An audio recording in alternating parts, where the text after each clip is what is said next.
Oh, someone here 'no, ay malayo ang kanya ritong tanaw. Ayan, pakita ko lang, oh. Malayo ang kanyang tanaw, malayo rin ang kanya rito 'no, na isipan. Parang kunwari may mga nangyayari sa paligid niya, hindi niya masyadong napapansin 'yon, okey? Kasi iba yung iniisip niya, lumilipad yung isip niya rito 'no, and it looks like nagkakaroon na rito 'no, ng feminine energy like parang napanghihinaan ng loob, baka may bagay na bumabagabag sa kanya, pero parang feeling down siya. Alam mo 'yun, parang, imbes na lumakas yung loob niya, parang bumababa yung level ng confidence niya and at the same time parang feeling niya, alam mo yung feeling hopeless, na parang wala ng pag-asa 'to. Parang gano'n 'no. So, let us see ano ba nangyayari rito. Just take only what resonate guys 'no, and siyempre Archangel Michael, Angel Guides, maraming salamat sa inyong walang sawang love and suporta for me. So, let us see what do we have here for you.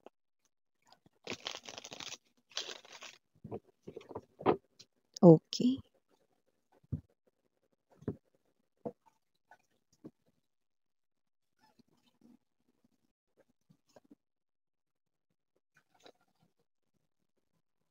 I'm seeing twos 'no, pares-pares actually 'no, yung nakikita ko ano sa aking isipan, pares 'no. Okay, so let me see more. We have here, oh, Five of Swords, okay, Eight of Swords. Wow! Naku, shook ako sa napaka-straight na message na nakukuha ko dito 'no, and it has something to do with someone right in here who is heavily thinking about you, pero pinipigilan niyang huwag kang masyadong mag-isip na medyo imbierna na itong tao na 'to 'no. Yaki, I just heard 'no, sama ng loob, 'yan 'no, sumasama yung loob niya rito. Okay, lovers right in here. Bottom of the deck, we've got here the Five of Wands. Oh, Six of Wands and the Five of Coins. Okay. So, hindi niya alam kung siya ba ay talo na or pwede pa siyang manalo rito. So, para pala itong klase ng sugal. So, yun nga mga babes na so, hi and hello there everyone. My name is Yan. Welcome new subscribers, returning Istam buyers. Thank you po sa inyong walang sawang love at support for me. Kung di niyo pa alam, mayroon pa po tayong other channel link down below sa description box. If interested, just click that link para mapunta kayo doon at araw-araw nag-upload tayo ng collective readings for all signs there. At yun nga wala tayong gender dito sa babae, lalaki, LGBT, everybody, you're welcome. Just take only what resonates, no? Timeless din tayo dito. Pwedeng nangyari na, sa iba nangyayari na, sa iba mangyayari pa lang. Kaya naman, just take only what resonates. But here, I do pick up, no, that there's someone right in here, no, yung pares-pares pala na yon, no. Okay, couples, yan 'no, couples, mag-partners 'no, whether, nagliligawan pa lang, it doesn't matter kung sila na, it doesn't matter kung mag-asawa, it doesn't matter, basta pares-pares 'no, medyo masakit sa paningin at sa mata nitong person na 'to with the Five of Swords energy, Eight of Swords energy, sinusubukan niya ritong ikalma ang kanyang sarili, Ace of Wands energy 'no, pero sumasama po ang kanyang loob rito kapag siya ay nakakakita ng couples everywhere. So, araw-araw 'no, kasi nakita ko rito walang palya. Araw-araw meron siyang nakikitang magkapareha. So, puwedeng kapitbahay, 'di ba? Kahit na yung tipong hindi mo naman alam kung sila 'no, pero basta pares yung nakikita niya rito 'no. And I do pick up na sumasama yung loob niya rito 'no, kapag nakita siya ng couples, lalo na kapagka may mga evidences 'no, na talagang mag-on yung couple talaga or yung two people 'no, like let's say 'no, sa mga jeep, mga pam-public na transportation, 'di ba? Puwedeng meron kang makasakay 'no, sa jeep 'no, yung akbay gano'n 'no, sila ganyan, holding hands 'no, or maybe masyadong malapit 'no, as in nagkakaamuyan na sila ng hininga. They're couples 'no? So, nakikita ko dito na medyo naiinis siya, sumasama yung loob niya dito and then at the same time medyo naiinggit siya, ayan 'no. So, regardless 'no, kung ito man ay sa pampublikong transportation, puwede rin kapag siya ay naglalakad 'no, okey, parang, "Sige na maglalakad na nga lang ako para hindi ko na makasabay, mama para." Kahit maglakad siya nakita rin siya rito 'no ng mga, naglalakad na mga partners 'no, may mga nakikita ako dito na yun yung bagay na pilit niya sanang iniiwasan 'no. Alam mo hindi nga lang yun with the hangman energy pati sa tahanan, sa loob ng bahay 'no, kahit sa cellphone, kahit siya rito ay nagne-Netflix chill 'no or kung anong ginagawa niya ritong pahinga galore 'no, nakakita pa rin siya sa TV, sa kanyang handphone, cellphone, notebook, laptop 'no, tablet, ano man 'yan. Ng mga couples 'no, kahit 'yan ay mga teleserye, kahit 'yan ay mga K-dramas, C-dramas 'no, kahit ano pa 'yan, movies na 'yan 'no, kahit sabihin pang love team lang 'yan, pares yung nakikita niya, sumasama yung loob niya, 'di ba? Hindi maganda yung pakiramdam niya, parang feeling niya lalagnatin siya. Dahil naiinggit siya rito, yun 'no. Bakit 'no? Kasi kung sino man ito, this is your ex-lover right in here 'no, at with the hangman right here, Three of Wands energy, Temperance 'no. Bakit ang tagal-tagal mo daw, wala ka pa rin, hindi ka pa rin daw nagpaparamdam. I just heard Totga. Para sa hindi nakakaalam 'no, Totga is the one that got away. So, maybe this person here is categorizing you as such 'no. Ikaw daw ang kanyang the one that got away. But I do pick up na kung sino man 'tong energy na 'to, hinihintay ka pala niya rito, babe 'no. Hinihintay ka niya rito, sweetheart, na magparamdam rito sa kanya 'no, 'yan. So, hindi ko naman nakikita na kayo yung nang-ghost sa kanya rito no, pero nakikita ko rito na puwedeng hindi mo siya pinapansin. Dinededma mo siya, at ang tagal niya ng hinihintay rito 'no. Ang pagsagot mo baka naman nag-first move na siya, nag-chat, nag-text na siya sa'yo, tumawag na siya sa'yo, baka hinihintay niya 'no or iniisip niya rito 'no na magre-reply ka or magko-call back ka sa kanya or pupuntahan mo siya et cetera 'no. Pero parang tumatagal na yung paghihintay niya, wala pa rin 'no, pero pine-preserve niya yung sarili niya rito, yun 'no, taray pine-preserve. In other words, mga babes, na pine-preserve niya rito yung sarili niya, nananatili siya ritong single at hindi ready to mingle para sa iba.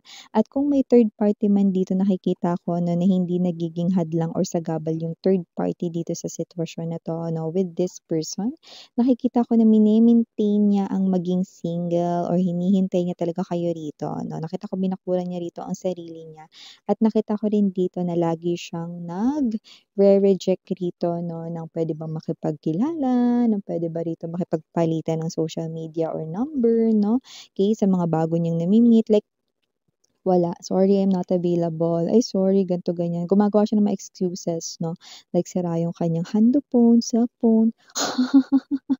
Or yung number niya 'no, mga gano'ng klase ng energy 'no, or hindi ako naglo-load masyado, yung mga ganyan-ganyan 'no. So, I do pick up that this person here 'no, ay making a lot of excuses para hindi siya rito makakilala ng bago dahil nga parang niya 'no, yung self niya para sa'yo 'no. With the Lovers card energy, hindi ko nakikita na ito ay option sa love pero meron siyang dalawa ritong pinagpipiliang options A at B 'no. At yun ay walang iba kundi tan-tadadan, Six of Wands, Five of Pentacles energy. Gulong-gulo siya with the Five of Wands energy at itong tinutukoy na options dito ay hindi options ng dalawang tao sa pagitan mo or ng other person, pine-preserve nga niya, ng sarili niya for you 'no. Ang nagiging option rito is kung may panalo pa ba siya rito o talo na siya rito, 'yan 'no. Kung meron pa ba ritong aabangan sa'yo o wala na.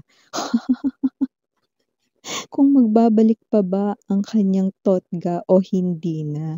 So, hindi niya rin alam kung siya rito ay panalo or talo na 'no. So, nakikita natin dito that this person here na parang mas lalo lang siyang nalulungkot, mas lalo lang siya rito na sumasama yung loob niya 'no, at mas lalo siya ritong naiinggit 'no, kasi yung iba may ka-holding hands dito samantalang ikaw ang tagal niya ng hinihintay kayo 'no, parang nagkakaagiw na nga siya, puwede nang gumawa ng bahay yung mga gagambay sa kilikili niya, eh.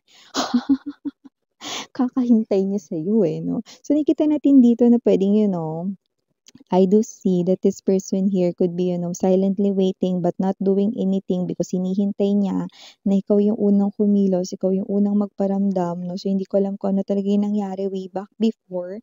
But this person here is waiting for you, waiting for your response, waiting for your actions right in here, waiting for your first move, no? At alam mo mga babes, no? Sinasadya talaga ni universe, okay?